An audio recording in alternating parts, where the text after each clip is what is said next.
Bismillahirrahmanirrahim. Assalamualaikum warahmatullahi wabarakatuh.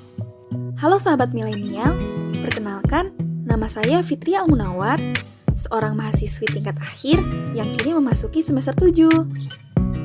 Pada kesempatan kali ini, saya akan menjelaskan materi mengenai mediasi yang terdapat pada mata kuliah arbitrase dan alternatif dispute resolution.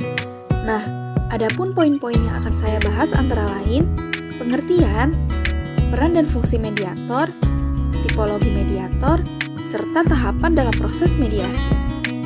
Yuk langsung saja simak pembahasan keempat poin ini. Let's enjoy this materi sahabat milenial. Poin pertama, pengertian mediasi. Sebelumnya, kalian tahu tidak apa itu mediasi?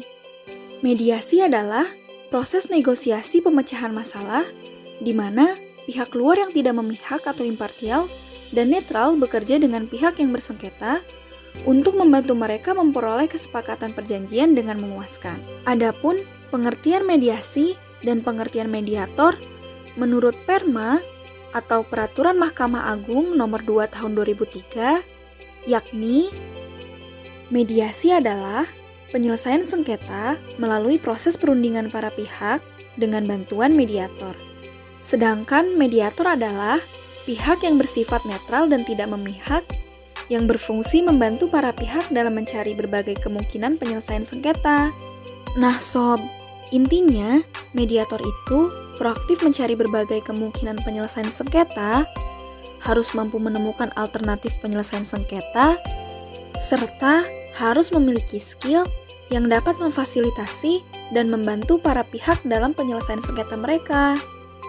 Selanjutnya, kita bahas poin kedua mengenai peran dan fungsi mediator. Mediator berperan mengarahkan dan memfasilitasi lancarnya komunikasi, serta membantu para pihak untuk memperoleh pengertian tentang perselisihan secara keseluruhan, sehingga memungkinkan setiap pihak membuat penilaian. Jadi, dengan bantuan dan bimbingan mediator ini, para pihak bergerak ke arah negosiasi penyelesaian sengketa mereka. Oh iya, sahabat milenial, negosiasi di sini memiliki arti penyelesaian sengketa secara damai melalui perundingan antar pihak yang bersengketa. Next, fungsi mediator. Menurut salah seorang pakar hukum, yakni Fuller, bahwa fungsi dari seorang mediator ada 7. Yang pertama, sebagai katalisator. Artinya, mediator mampu mendorong lahirnya suasana yang konstruktif bagi diskusi. Yang kedua, berfungsi sebagai pendidik. Artinya, berusaha memahami aspirasi, prosedur kerja, keterbatasan politis, dan kendala usaha dari para pihak. Ketiga, sebagai penerjemah. Artinya, mediator berusaha menyampaikan dan merumuskan usulan pihak yang satu kepada pihak yang lainnya melalui ungkapan yang baik tanpa mengurangi sasaran yang dicapai oleh pengusul. Keempat, sebagai narasumber. Artinya, harus mendayagunakan sumber-sumber informasi yang tersedia. Maksud dari mendayagunakan di sini, mediator harus mampu mendatangkan hasil dan manfaat dari sumber-sumber informasi yang tersedia. Fungsi yang kelima, sebagai penyandang berita jelek. Berarti, mediator harus menyadari bahwa para pihak dalam proses perundingan dapat bersikap emosional. Sehingga, harus mengadakan pertemuan terpisah dengan pihak-pihak terkait untuk menampung berbagai usulan. Keenam, sebagai agen realitas.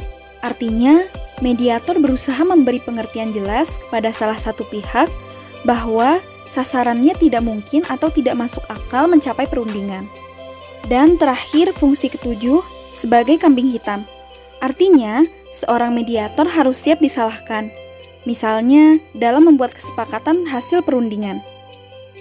Next, pembahasan poin ketiga mengenai tipologi mediator. Perlu kita ketahui sob, mediator dalam menjalankan proses mediasi memperlihatkan sejumlah sikap yang mencerminkan tipe mediator. Nah, sikap ini dapat dianalisis dari dua sisi, di mana mediator melakukan suatu tindakan semata-mata ingin membantu dan mempercepat proses penyelesaian sengketa. Berikut tipe-tipe mediator antara lain. Pertama, mediator otoritatif. Mediator ini memiliki kewenangan besar dalam mengontrol dan memimpin pertemuan antar pihak. Dalam proses mediasi, mediator dengan tipe ini lebih banyak mengajukan pertanyaan kepada para pihak seputar akar persoalan utama yang menjadi sumber sengketa. Lalu, tidak banyak mendengarkan cerita dari pihak bersengketa, tetapi menggali cerita. Juga dapat mempercepat penyelesaian sengketa, aktif menawarkan solusi kepada para pihak sehingga leluasa memilih opsi, serta sangat berpeluang untuk gagalnya penyelesaian sengketa melalui jalur mediasi. 2. Mediator social network. Tipe mediator ini memiliki jaringan sosial yang luas untuk mendukung kegiatannya dalam menyelesaikan sengketa. Kelebihannya antara lain, yang pertama, memiliki hubungan dengan sejumlah kelompok sosial dalam masyarakat. Yang kedua, lebih menekankan bagaimana para pihak menyelesaikan sengketa melalui jaringan sosial yang ada. Yang ketiga, keberadaan mediator ini cukup penting, terutama ketika proses mediasi mengalami jalan buntu. Dan yang terakhir, jaringan sosial yang dimiliki akan memudahkan dalam mempertahankan proses mediasi yang sedang berlangsung. Tipe yang ketiga yakni mediator independen. Jadi, tipe mediator ini tidak terikat dengan lembaga sosial dan institusi apapun dalam menyelesaikan sengketa para pihak.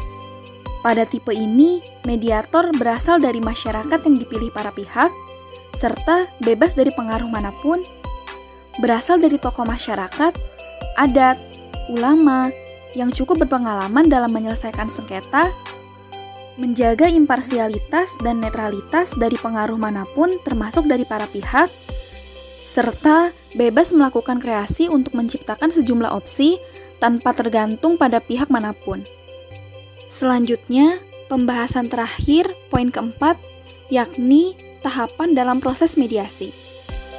Bagaimana sih proses mediasi berlangsung? Nah, jadi ada 3 tahapan dalam proses mediasi, yaitu proses pramediasi, proses mediasi, dan juga proses akhir mediasi. Langsung saja, tahapan pertama, proses pramediasi. Pada proses sebelum mediasi, para pihak dalam hal ini penggugat mengajukan gugatan dan mendaftarkan perkara. Lalu, Ketua Pengadilan Negeri menunjuk majelis hakim. Pada hari pertama sidang, majelis hakim wajib mengupayakan perdamaian kepada para pihak melalui proses mediasi.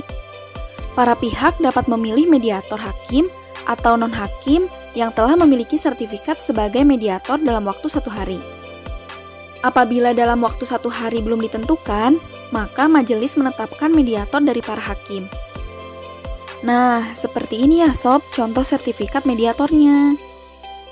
Selanjutnya, tahapan yang kedua, proses mediasi. Dalam tahapan proses mediasi ini, setelah penunjukan mediator, para pihak wajib menyerahkan fotokopi dokumen yang memuat duduk perkara, fotokopi surat-surat yang diperlukan, dan hal-hal yang terkait dengan sengketa kepada mediator dan para pihak. Selanjutnya, mediator wajib menentukan jadwal pertemuan untuk penyelesaian proses mediasi. Untuk pemanggilan saksi ahli dimungkinkan atas persetujuan para pihak, di mana semua biaya jasa ahli itu ditanggung oleh para pihak berdasarkan kesepakatan. Oh iya, mediator juga wajib mendorong para pihak untuk menelusuri dan menggali kepentingan para pihak dan mencari berbagai pilihan penyelesaian yang terbaik. Apabila diperlukan kaukus atau pertemuan tertutup antara mediator dengan salah satu pihak tanpa kehadiran pihak lainnya, maka dapat dilakukan. Tahapan yang terakhir yakni proses akhir mediasi. Nah, sahabat milenial, perlu kita ketahui jangka waktu proses mediasi di dalam pengadilan paling lama 40 hari kerja dan dapat diperpanjang lagi paling lama 14 hari kerja. Jika mediasi menghasilkan kesepakatan, para pihak wajib merumuskan secara tertulis kesepakatan yang dicapai dan ditandatangani kedua belah pihak, di mana hakim dapat mengukuhkannya sebagai sebuah akta perdamaian. Nah, apabila tidak tercapainya suatu kesepakatan, maka hakim berhak melanjutkan pemeriksaan perkara sesuai dengan ketentuan hukum acara yang berlaku. Alhamdulillah, keempat poin mengenai mediasi telah selesai saya jabarkan. Bila ada yang belum paham, komen di bawah ya. Semoga materi ini bermanfaat bagi sahabat milenial semua. Damai itu indah. Kalau bisa damai, kenapa harus sengketa? Hadza wallahu yar'ana wa yafadna walhamdulillahirabbil alamin.